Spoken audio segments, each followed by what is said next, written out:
Hey everyone, it's Mona. I hope you're all doing well.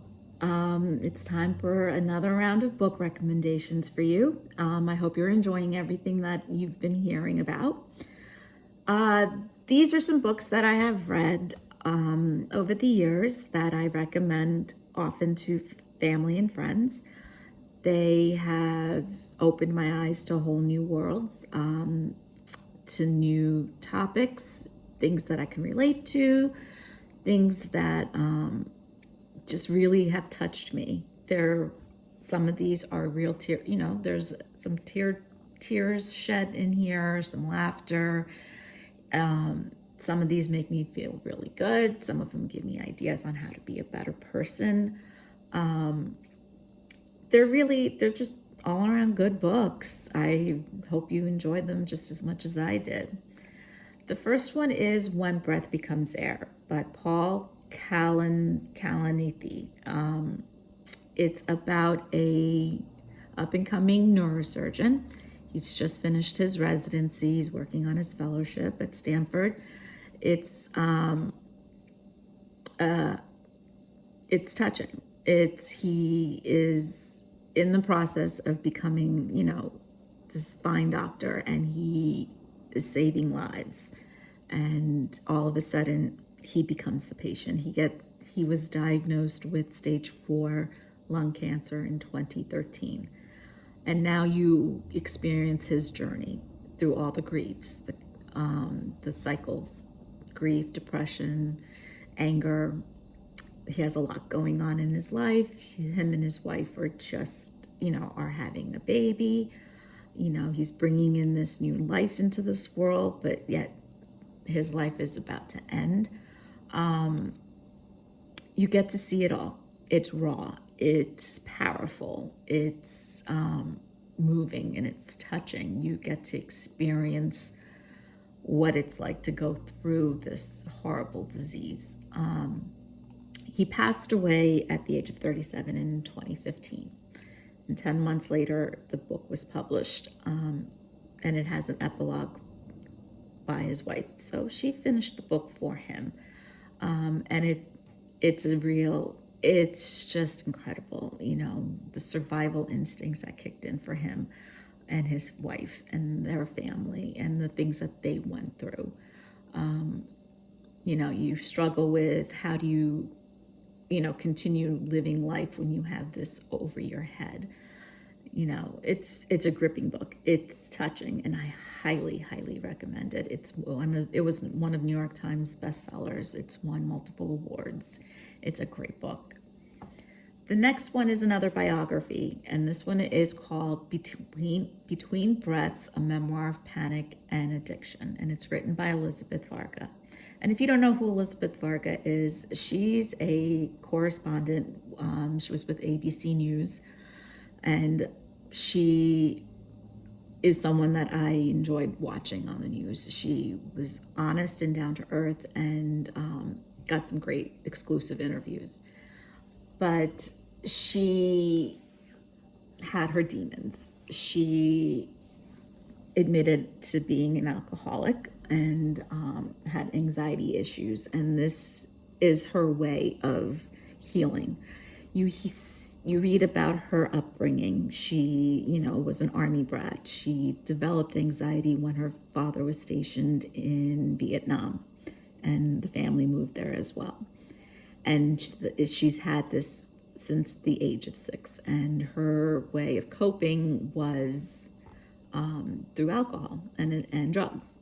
And it affected her career, it affected her marriage and her family. And this book tells us how she struggled with it and how she is still struggling and how she is recovering. And it gives you hope. It gives you an idea that you can overcome your challenges, that there are other ways to manage your anxiety and any addiction and panic attacks.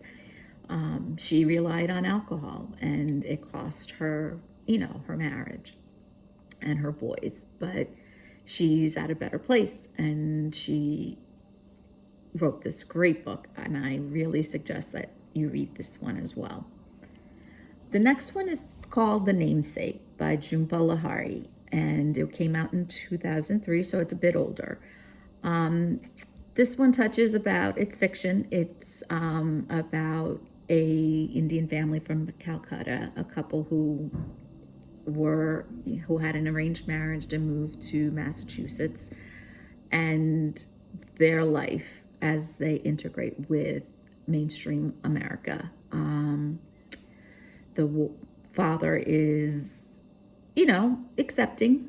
He makes his changes as he needs, and his wife isn't. She's still old school Indian woman, and they're raising now their 2 kids. And this one, it follows Gogol. That's the name he was given.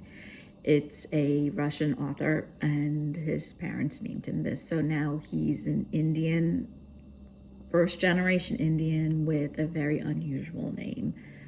And you follow his struggles on mainstreaming with society, and the pushbacks he gives to his parents, and the things he feels and experiences out in the real world. So it's a story of immigrants fitting into society in America, coming from a strict Indian background. It is one that I relate to. So it has a lot to deal with expectations that are placed on us kids. It was touching. It was good. I related a lot to this one. And then finally, I have another fiction. It's a bit of a historical fiction. It's called The Stars Are Fire by Anita Shreve. It came out in 2017, and it takes place around the time of the Great Fire in Maine in 1947. You meet Grace and Jean and their 2 kids, and they are living in this small town, and the fires come, and Jean takes off to volunteer to help prevent the fire to come to their town. So now Grace is left with her 2 kids, and she's pregnant. And as the fires get closer, she realizes that she can't stay in her house because the fire is right in it's in the path of the fire. So her and her best friend Rosie go down to the beach to escape the fire. And when they wake up the next day, their houses are gone. Their livelihood's gone. The town is basically gone. And now they have to figure out a way to survive. They don't know where their husbands are. And Grace really doesn't have anybody around, just her.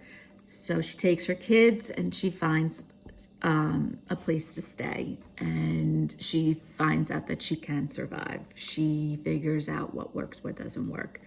She makes a life for herself. And then her husband comes back.